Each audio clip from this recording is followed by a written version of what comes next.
All of you had a good night? Mosquito-free sleep? That's good. Breakfast has been good? Morning yoga and meditation was good? That?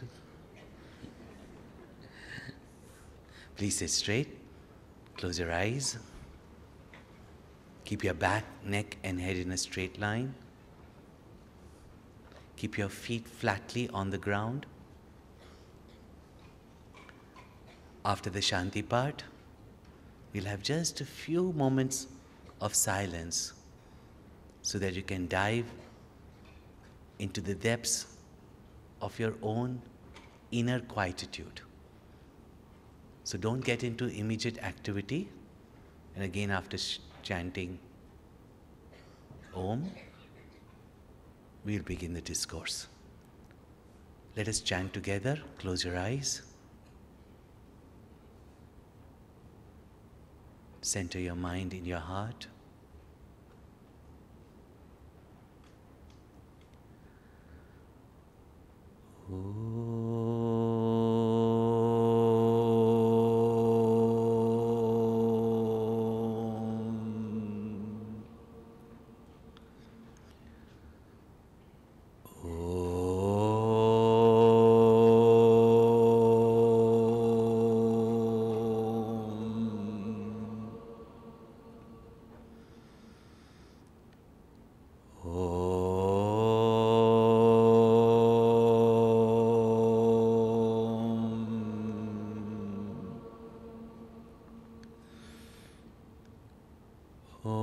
Sahana bhavatu, sahanau bhunaktu, sahaviryam karavavahai, tejasvinavadi tamastuma vidvishavahai. Om Shanti, Shanti, Shanti. Gurur Brahma, Gurur Vishnu, Gurur Devo Maheshwara, Gurureva Param Brahma, Tasmai Shri Gurave Namaha. Chinmayam Vyapiyat Sarvam, Trailokyam Sacharacharam, Tatpadam Darshitam Yena, Tasmai Shri Gurave Namaha. Om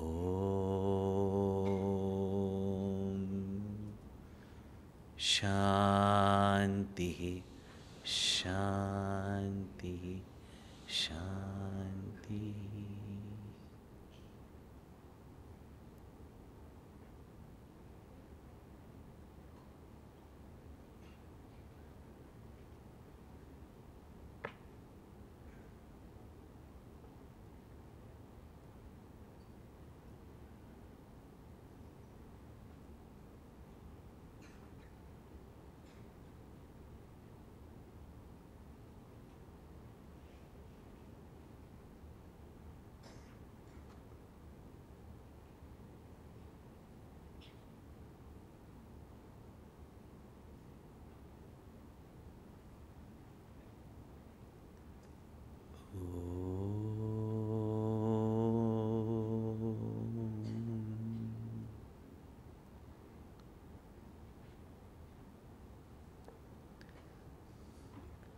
In the yesterday's session, we have seen that most people would wish never to encounter a storm.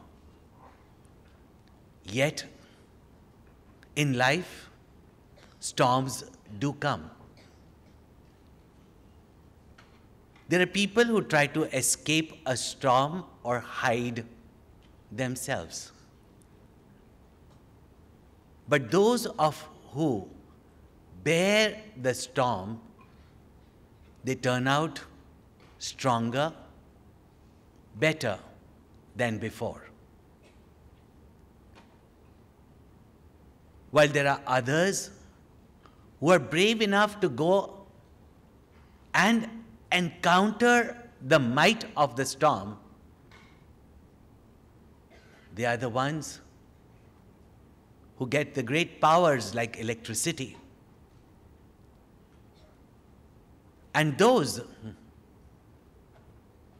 who, having developed that inspiration, that forbearance, that strength, and have been able to harness the power of that storm, they are the people who can storm to perform, who can go out in the world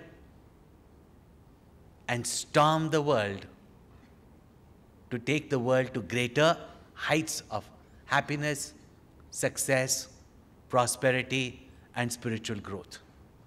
We have seen yesterday various examples from the epics, from the life of people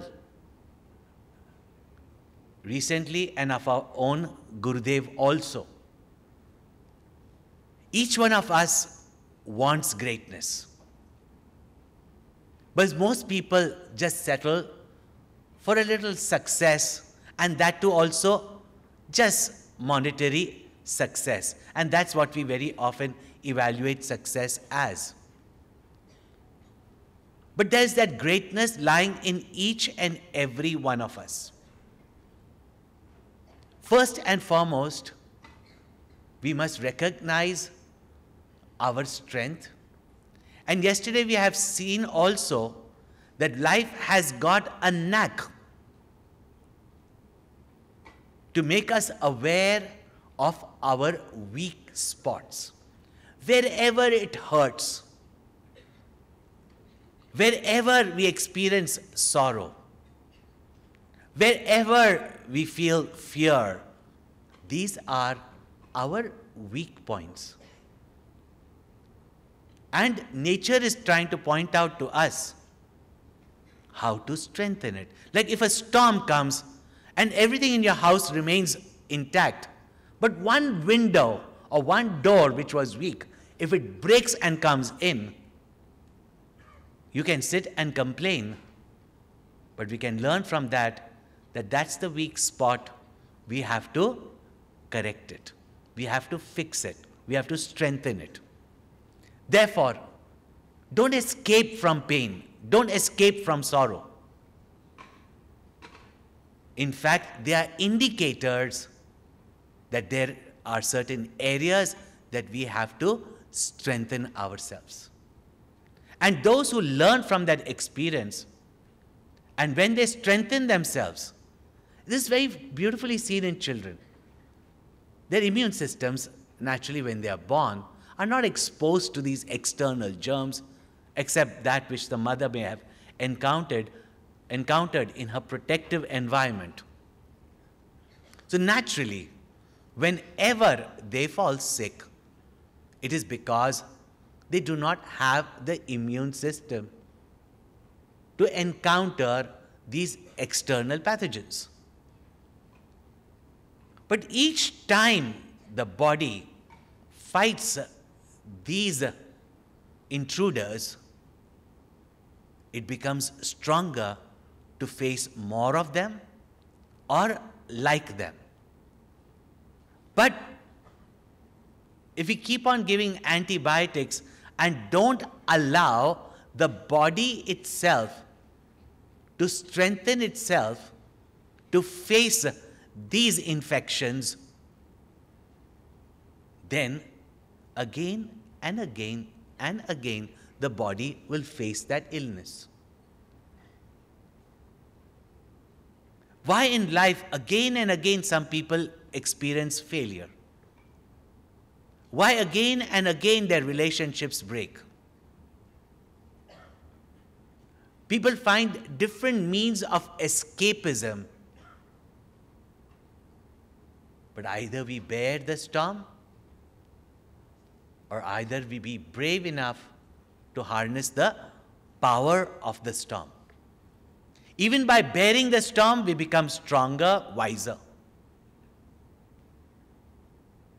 Thus, life brings us these situations, And even sometimes they come as an avalanche or a storm. But if we are courageous, strong, then these storms do not cause disaster in our life, but very often they can become a means for us to grow, to develop, to be innovative. And that's how many inventions have also come. Those who escape from the difficulties of life, challenges of life, they generally do not develop that inner strength. They do not develop that innovativeness. And thus, never ever fear the difficulties or problems of life. Never ever fear any pain or discomfort,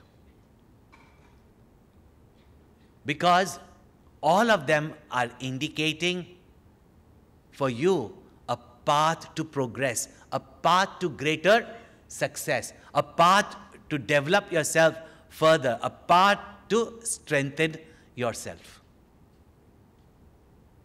Thus, those who do not know it very often fall into depressions, dejections, find means of escapism or shortcuts.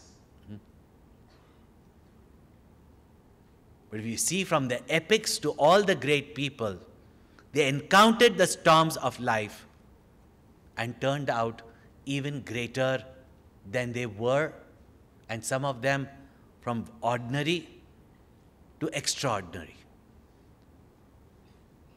This is what the very core of our spiritual teachings are meant for. They're not just worship of some god. They're not some ringing of bells. They're not some mythical stories. They're all pointing out to us how we can find that great potential in us and how we can bring them into our performance. Thus, knowledge of ourselves, who we are, and starting to know what is my talent, what is my nature, what is my strength. Acknowledge both my strength and my weakness, and point out the sadhana, the means by which we can strengthen ourselves and how we can practice in this world to reach our greatest potential and aspire for the greatest goals in our life. Yet we are made to brush off these scriptures as religion, and religion being that which is just blind belief. Not every religion is blind belief. Do not always compare yourself with others, because each one has their own uniqueness, and that uniqueness that we have in the literature of our country is far, far, far greater, at the same time the most applicable in everyone's life and here and now. Thus, we have given you example from the epics to the present times. And you're going to be meeting some real life heroes during these sessions to see how they have encountered the storms of their life, the battles and the wars, the difficulties, the heartbreaks, the challenges, the emotions, and how they have turned out to achieve greater things. One day during our sports day, we had invited in our school, Chinmaya International Residential School, on sports day, one of our teacher's friend. And she said, she's a wonderful lady. She was a teacher with me before.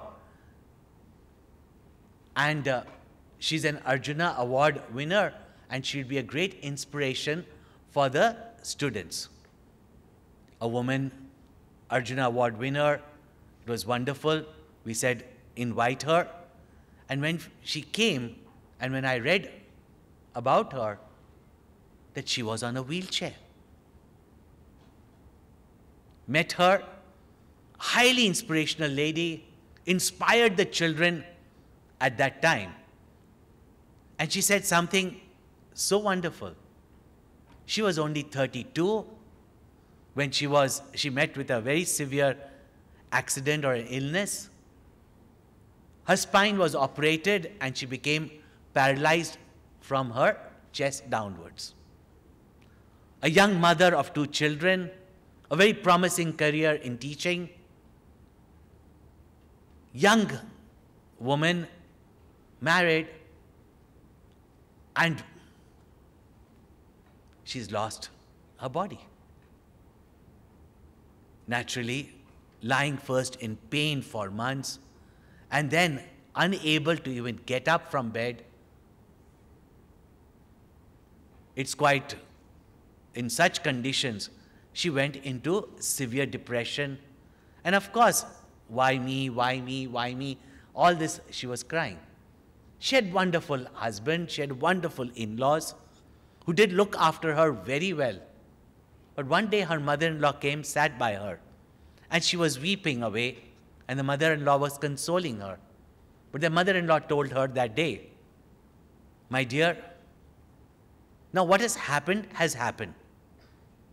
You can lie here in bed and cry your own whole life. We are here as parents to look after you, and we are never going to abandon you. But now you think for yourself, what are you going to do? What are you going to do with whatever you have in this life? Are you going to sit back and wallop all your life that you are incapable, you can't do your duties, you can't look after your children? Are you just going to sit back and rot away? Yes, we are here for you. You don't have to do anything. But even here, you can do something for yourself. And whatever you can do, do. Don't just lie down in bed and grieve over your past. Somehow motivated by her mother-in-law, she decided that whatever limbs she has still functional, she'll go and strengthen it. So she went to a therapist, she went to the gym, and this person saw her will to improve, her will and strength that she had, and told her, why don't you join the para sports? She said, what can I do? He said, whatever you can do, we will work on it. And slowly, slowly she got into sports. Went on winning medals in the country, and finally became the best javelin thrower in the country. Her name, as I remember, is Deepa Mehta. She's an Arjuna Award winner. Paralyzed from her lower end. In fact, I was told she was a very good teacher, she would have been a very good teacher, but who would even know about her? Some students who studied under her also, sadly, would not remember her after many years. She won the Arjuna Award. And when she had come to the school that time, I had just come from London, and I don't like to go in these very crowded places, so I didn't go. The Olympics was taking place there. I didn't go to the Olympics. But when the Paralympics, the last game was there, one of our youngsters from London, I think she's here, now serving at Chinmaya Vibhuti, she said, Swamiji, Paralympics, you must come and see them. Being Paralympics, I said, yes, I will go. And I went there. It was amazing to see these people sometimes with not one leg, some of them not with 2 legs, running on blades with such speed, would put any of us to shame who have got 2 legs and we take it for granted. These were people who did not sit back and feel helpless, but did something with whatever they had. However, in that competition, not one Indian had won any medal. And when I met her, I said, when we have got such great athletes like you, why didn't you go to the Olympics? And while we were sitting on the stage, she tells me, you know what, I did apply for it. But then, of course, the usual paperwork, bureaucracy, somehow or the other, she did not get to go to the Olympics. So I said, how sad. She says, I've learned in life not to be sad. There was a good in that only. She says, if I had got the Olympics, I had to go there. But it is that time only when the Olympics I had to go, the Arjuna Award was declared. And I was the winner of the Arjuna Award. And I have to be present there to take it, otherwise it's not awarded to you. And for me, that Arjuna Award was more important because my grandparents, who have aged a lot,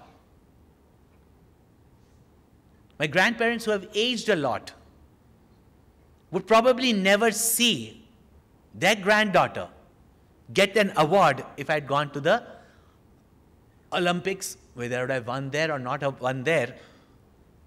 But here I was being given the award. To just see the thrill in their eyes present there was more meaningful to me than any award or even Olympics in the world. Thus you have such people who, hit by even the biggest of hurricanes, have done something with their life. And you find many people physically capable, highly educated, even from wealthy families, a little bit of failure, a heart attack, and they're ready to commit suicide. If one is so ready to give up one's life easily, why not give it up for the work that is required in this world? Amazing are people who have bared the storms and harnessed its power to attain such greatness in their life. And of course now, besides that, like you met Sheetalji yesterday, she goes around inspiring many, many people that you can do it. And those who are all capable have got all ability. If they keep that right attitude towards the storm of life, they will not be blown away. They will not be shattered. And even if they are bruised, they can only become better rather than become bitter. Thus, having gone through the storms of life, many have become stronger, greater, and many, of course, as we have seen, give in to it, get blown away, and are defeated by it. To encounter any storm, finally the equipment that has been given to us, the body naturally has to be strong. And strong doesn't mean that it has to have lots of muscles. As Swami Vivekananda said, a strong mind in a strong body. A strong body which has the energy, the stamina, the good health. For example, a doctor who has to work many hours, so say a surgeon, who has to work many hours delicately to save lives, doesn't require the muscles of a fighter. But that strength by which he goes on till he cures his patient. The strength of a warrior to go on fighting till the last breath. That strength of a mother, that even when there is crisis in the house and no man can stand up to those crises,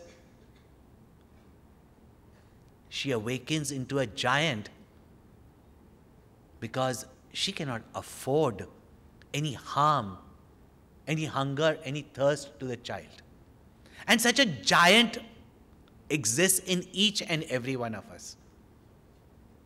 Such infinite power and strength lies in each one of us. Only we have to know how to tap it. And that's what these great people in their life have demonstrated to us, and our great rishis have pointed out to us how we can tap that strength within ourselves. One amazing story is there in our epics, and we can know a lot about our life also. In fact, our mind is like a monkey. You all agree or not? Yeah. Eventually, your success in life depends on how your mind operates. Between the body that acts in the world and your intellect, which judges right and wrong and makes the decision, the one who executes it is your mind. Therefore, your mind is the cause of your success, and your mind is also the cause of your failure. It is said the mind alone is the means for liberation, and mind alone is the means for your bondage. As your mind, so you are. Whatever is the attitude of your mind, so you are. And yet, this mind of ours,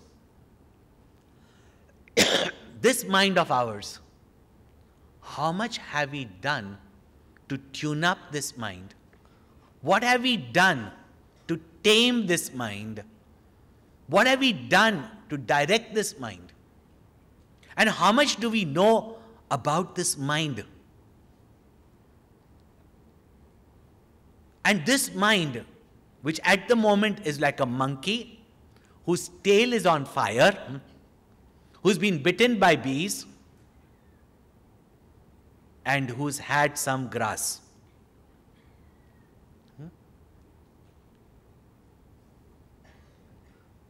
Even Arjuna says that his mind is like this. You can think what our minds are. A man of such concentration even as a child. Therefore, in the Bhagavad Gita, Shri Krishna says, mind is your best friend, mind is your deadliest enemy. 6th chapter of the Bhagavad Gita, there are some very inspirational verses. First and foremost, Krishna says, Uddhared Atmanatmanam. Whatever condition you may be in, lift yourself higher than that. If you're in a high condition, go higher than that. If you have fallen into some ditch, don't remain there. Lift yourself. Aure, koi lift kara de. Yeah? I think there's a song, no? Lift kara de, lift kara de. You can sit and beg to be lifted, but do whatever you can to lift yourself. Even God helps those who help themselves.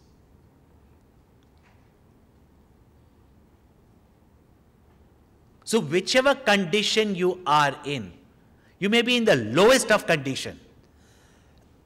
Lift yourself by yourself.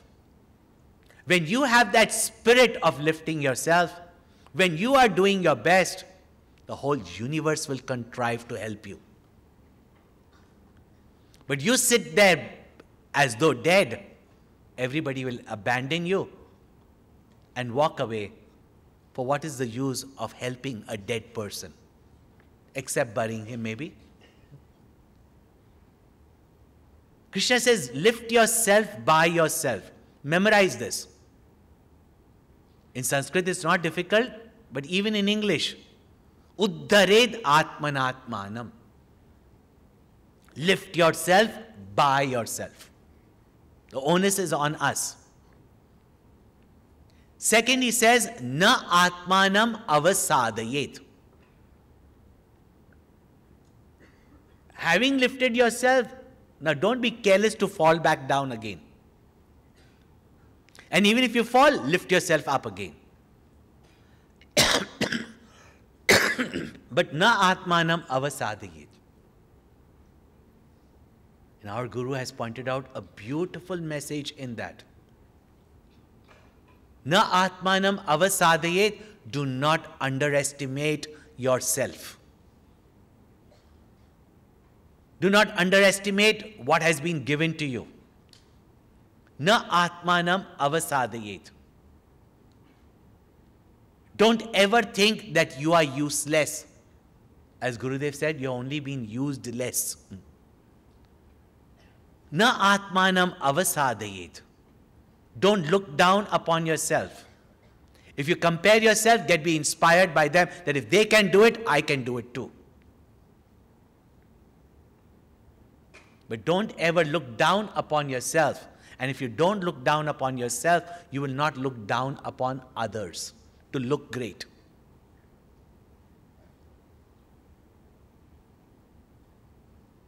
Nelson Mandela in his inaugural speech has quoted this wonderfully, where he says that we are not afraid of our weaknesses. In fact, we are afraid of our strength. We are far greater than what we can imagine ourselves to be. We are more capable than what we think that we can do. And in our playing small, we are not helping this world. In expressing your greatness, you allow others also to express their greatness. Therefore, na atmanam avasadayet. In Ayurveda, there's a very famous story told. India was the university of the world.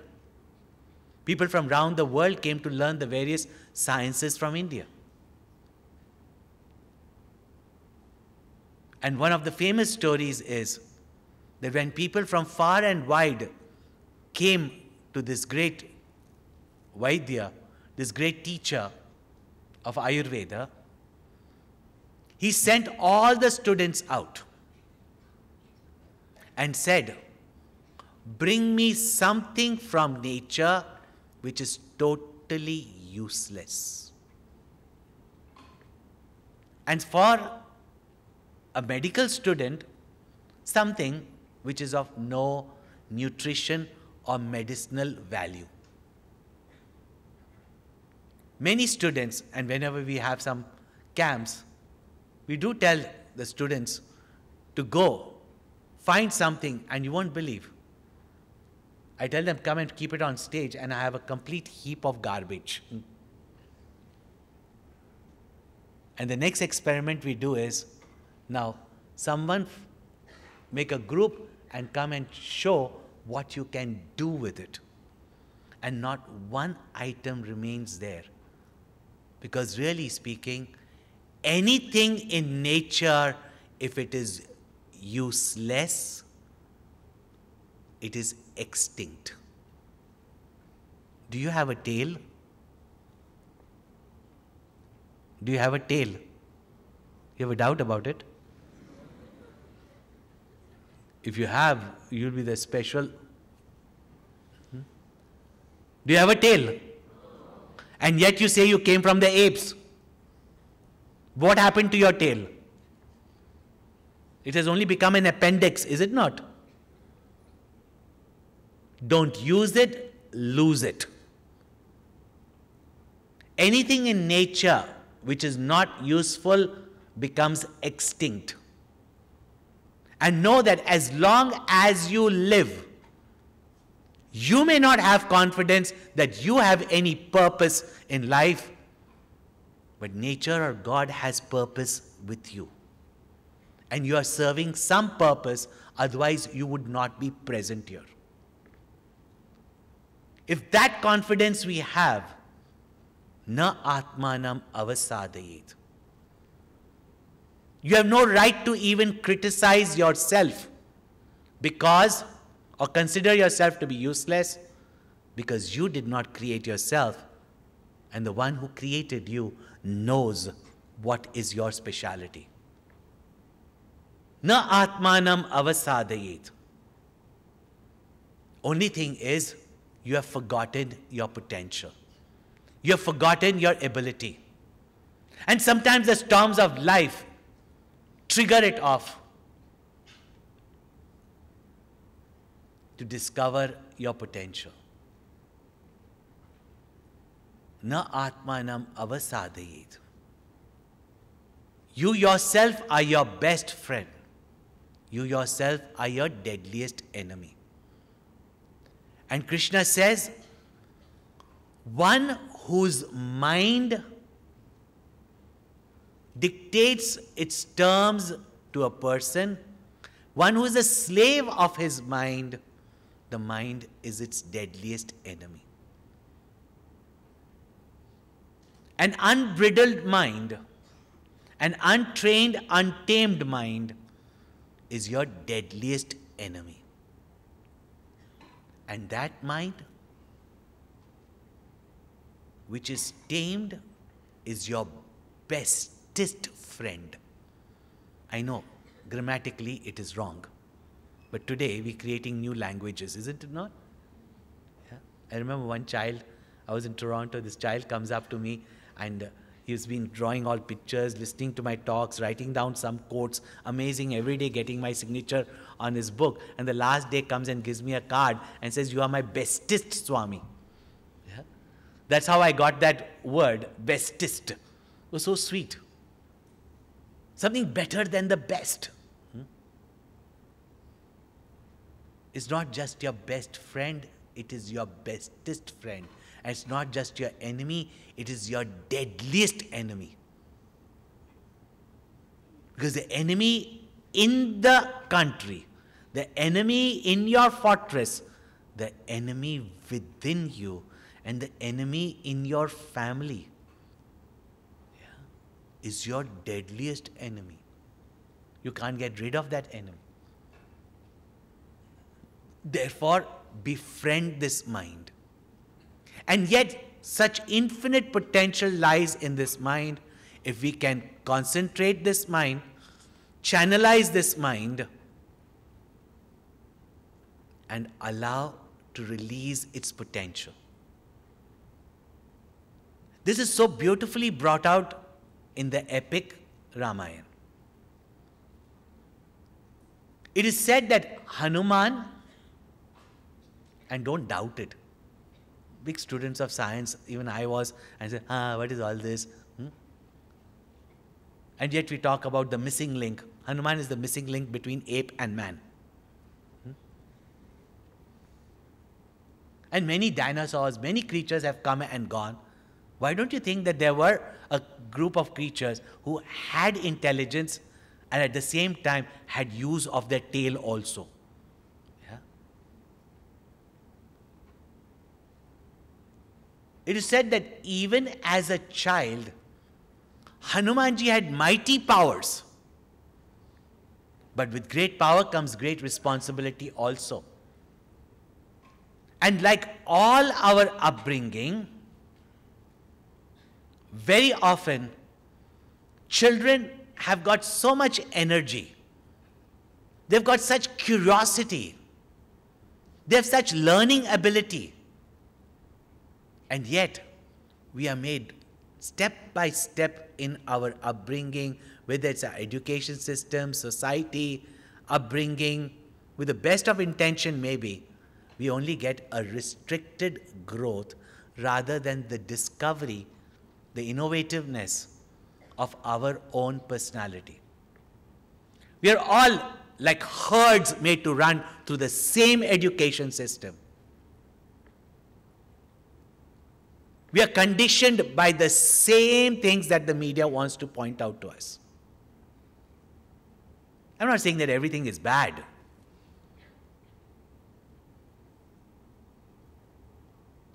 But which education helps us to discover our own uniqueness, our own greatness? Arjuna knew also his talents. He knew everything. But how much did he know about his mind?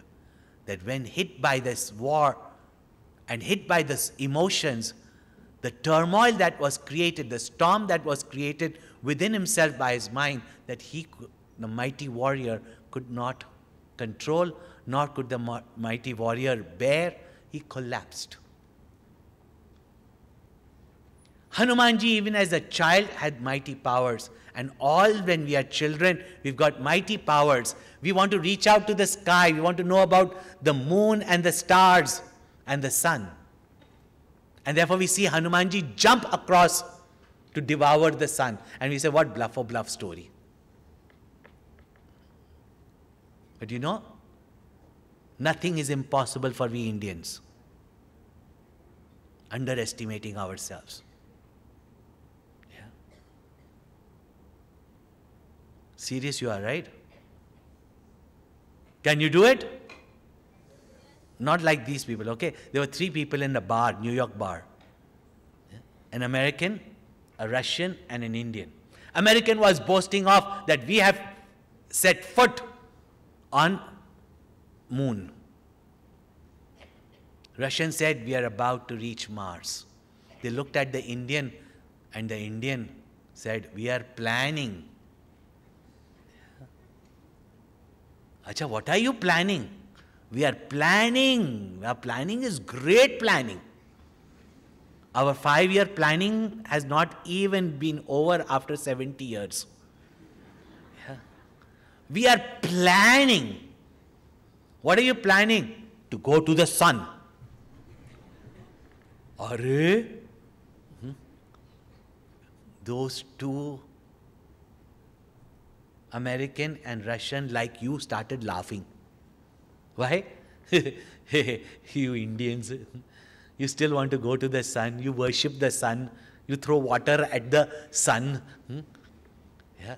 Do you know sun is how many million miles? 8-minute light, at the speed of light, if you travel, it will take you 8 minutes to go. How many miles is that? Why? How can you reach the sun? And by the time you reach beautiful Venus also, you will be burnt to ashes. But you see, the wise Indian, jab 2 patiala chad gaya, what is it that he cannot bring out of him? He said, we have found a way. We'll go there at night.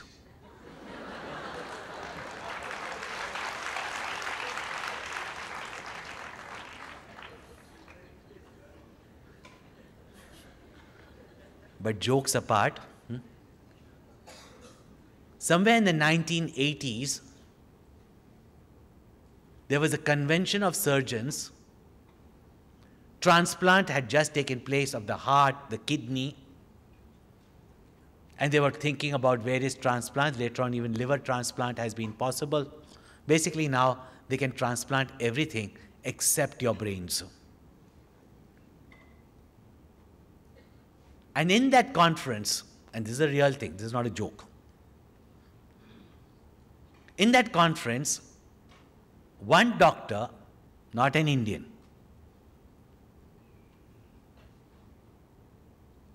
suggested the theory of brain transplant.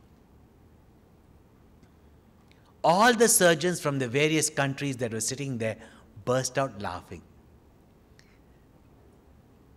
In fact, all great people were laughed at by telling them that what you are talking about is impossible.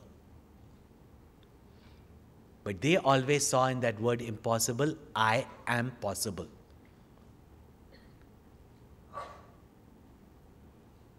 Everybody was laughing, and guess who laughed the most? Guess who laughed the most? And said, it is impossible. What are you talking?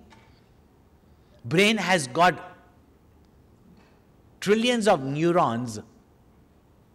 Heart may have few arteries that you can fix together. But it has got so much. Even if one neuron is lacking, one nerve is not joined, a person will not be able to function. What are you talking? It is an impossibility. And do you know who that person was? Indian. And this man got up and he said, these other fools who are laughing at me, they do not know. But you being an Indian,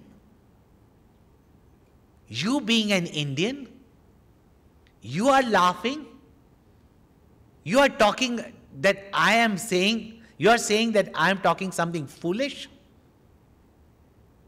He says, centuries ago in your country, there has not only been a brain transplant, there has been a head transplant.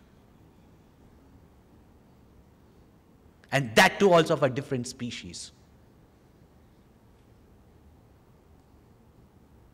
whom you worship every day and will not pass any examination without his blessings.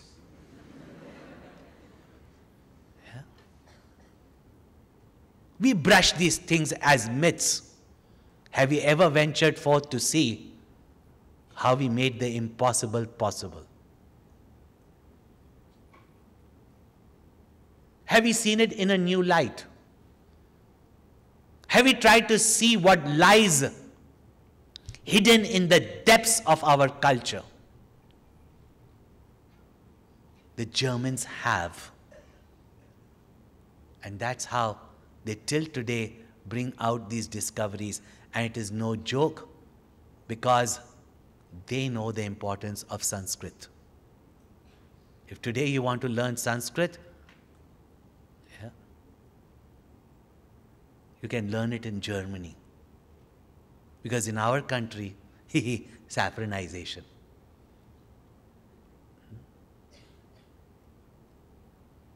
Because thank God, only those who in saffron, for the spiritual knowledge, preserved this language. Otherwise, what we would have lost, the world would have cashed on it. Such is the potential that lies in our culture, such a potential that lies in every individual. But we are made to forget it. We are made to forget by our education system. We are made to forget by social ethics, norms, etc. Not absolute dharma. We are made to forget what lies within us. Hanumanji was a mischievous, restless child, being half monkey, half man, as you may say.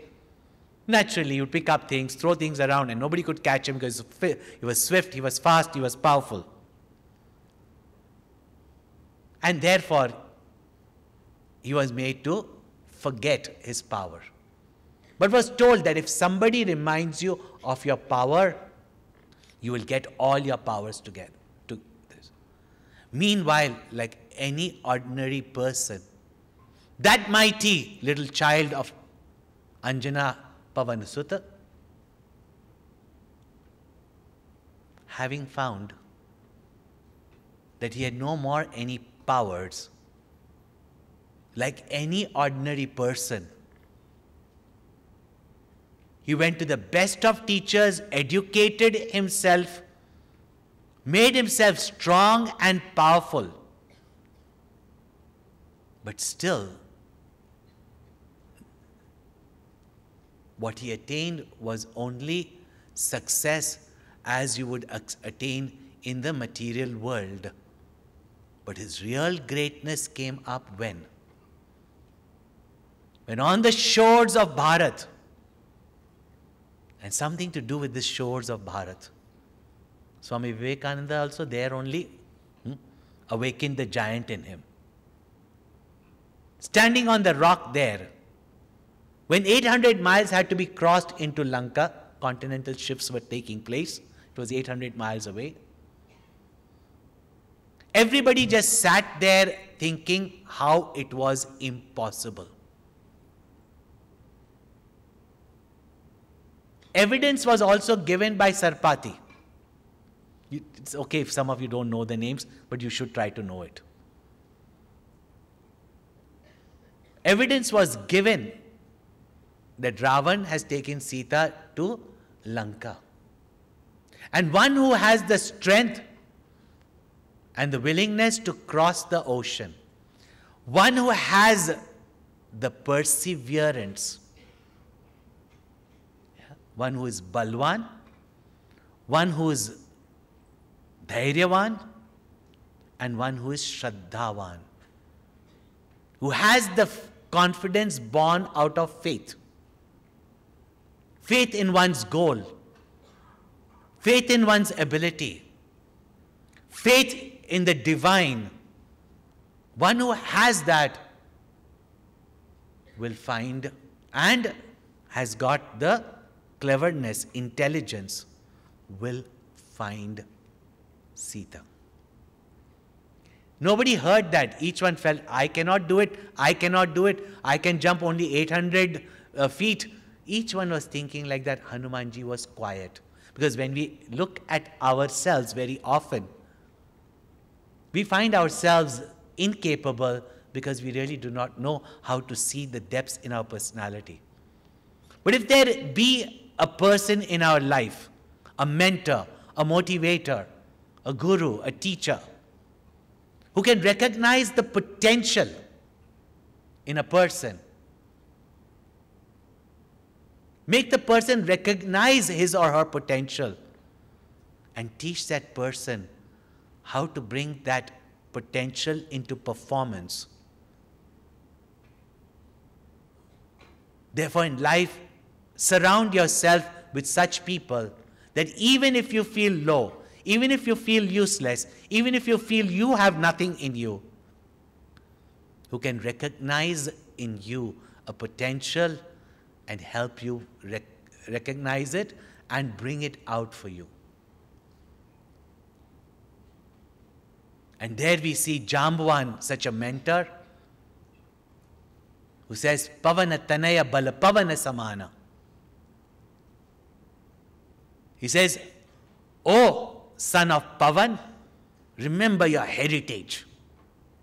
Again and again when Krishna speaks to Arjuna, when it comes to bearing the difficulties of life, he says, hey Kaunteya, remember your mother, how she bared all the difficulties, and in spite of that, she did not accept defeat in bringing you up. All of us have got, if not anybody, but such mothers in our house, such fathers in our house. You are son of such people who have bared the most difficulties and made it happen for you. Why are you so quiet? Reminded of his power and giving him a purpose. That Rama Kaj Lagi Tava Avatara. Giving him a purpose, suddenly that strength, that ability that arose in Hanuman, remaining, has become an eternal history. Yeah. And you might think this is some mythology, this is some past.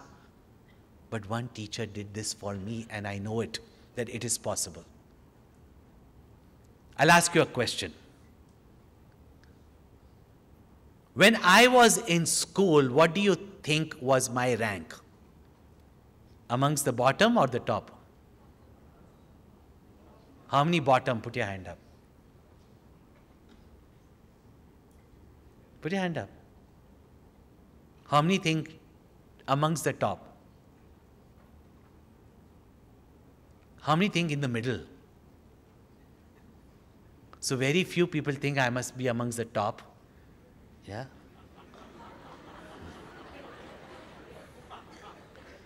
I mean, otherwise, why would he become a Swami? Yeah? So who's got the right guess? Top, middle, or bottom? See, still people are saying bottom. No, I was amongst the top 5. Okay? And my 5th standard onwards, I was amongst the top 5. Now, amongst the top 5, I was amongst the top 2 or bottom 2?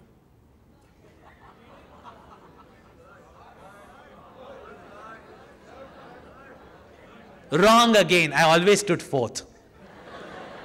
And I was proud to. And we were 5 friends in the class. It was almost as though the match is fixed. It was not fixed, but it was as though a match is fixed. From the 5th to the 10th standard, it was like that. When the report card was given, we used to stand in a straight line, no announcement needed. 1, 2, 3, 4, 5. Our ranks were fixed. Not by the teacher, by our work. And being amongst the top 5, in a way, I was quite content. It's not that you don't want to come first, but it's okay, it's good. And I really, honestly, never studied for the marks as such. So it was not that it mattered to me to be first or have the ranking. One day, the subject that I am best in, because of which I would of course get a higher percentage, and that was the last year in school. Our percentage would matter in our final examination of the test, 20 marks test. We had 2 tests, 10 marks each. And the teacher walks into the class. Generally, I'm amongst his favorite students. He's one of my most amazing favorite teacher. And he was the coolest teacher because he allowed us to grow long hair. He always had long hair. He would argue with the principal also. So we really found him to be a really cool teacher, taught very well, had a very good discipline in class, but very friendly with us. Walks into the class, calls me by my surname. And when teacher calls you by your surname, you know you are in trouble. Calls me by my surname and from the door says, "You have not been studying at home." I was terrified. This was a very important test. And if I have not done well in this test, and my teacher is so angry with me, my marks will suffer, my percentage will suffer. I was terrified. And he went on giving the paper to everybody and came. I have never seen him behave like that. Throws the paper on my desk. And again says, "You have not been studying at home." Guess what was my mark in my favorite subject? Essay questions. I had 9 out of 10. And those days, we were in the first batch of the new system that you all are in. It was 9 out of 10. I even checked with the person who came first. He had 8.5, but I had 9. I had broken the school's record for over the school period that was there. And yet, my teacher scolding, first I thought maybe he's just joking. But throughout the class, he gave me an attitude. After the class, we would never get up and insult our teacher. "Teacher, what's wrong with you? I've got top marks." The only time we got a slap was when we insulted or even said a word against a teacher from our parents. Nowadays, you just go and say, "Mommy, teacher did not give me mark." So he goes and slaps the teacher.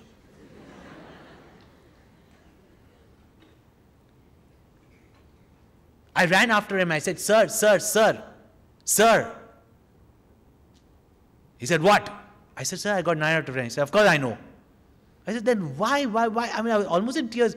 Why did you insult me so badly in class?" He says, "What rank do you come?" I proudly said 4th. He said, "Why not first?" Like any typical teenager, I don't know. He said, "Why not first?" He said, "You top in my class because you listen attentively, you write your notes, you do everything, and I set the paper, you give the examination, you're bound to get good marks. But in the board examination, that's not going to happen. You need to study a little bit more than what I have taught you in class. And that was true. I had such a fantastic teacher. I understood it so well. I used to not fool around. I used to read my elder brother's books. So he said, I'll give you extra homework to study, research books, etc.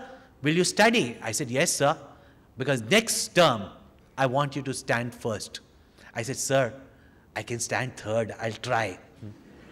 He said, if you try, you'll only cry. Anyway, I studied, and next term, guess what rank I came? Third. You're wrong again, I tell you. Yeah. I stood third. Went up to with great excitement. I said, sir, sir, sir. I was so grateful. First time I had broken my barrier, my limits, and I had gone to third. It was a great achievement. I went and said, sir, sir, sir, I stood third, sir, I stood third. He said, but that's not the first. I said, sir, there's only one examination. And he said, there's only one examination. You either stand first or I'm going to fail you. Teachers those days could get away with all these statements. He made me study, he gave me an attitude. I studied very hard. Again and again I would go and say, sir, sir, I think I can come second, sir. Sir, I can come second, sir. He said, either you come first or I am going to fail you. You're not going to go for your final exams. I said, sir, there's one way I'll come first. Take my best friend to the next class, I'll stand first. Because he's too clever. Just like Arjuna told Krishna, now can you at least get Dronacharya and Bhishmacharya out of the way, then I'll fight. He also said, nothing doing. Either you come first or you fail. And last year of my tenure in school, guess what? Wrong again, I stood first.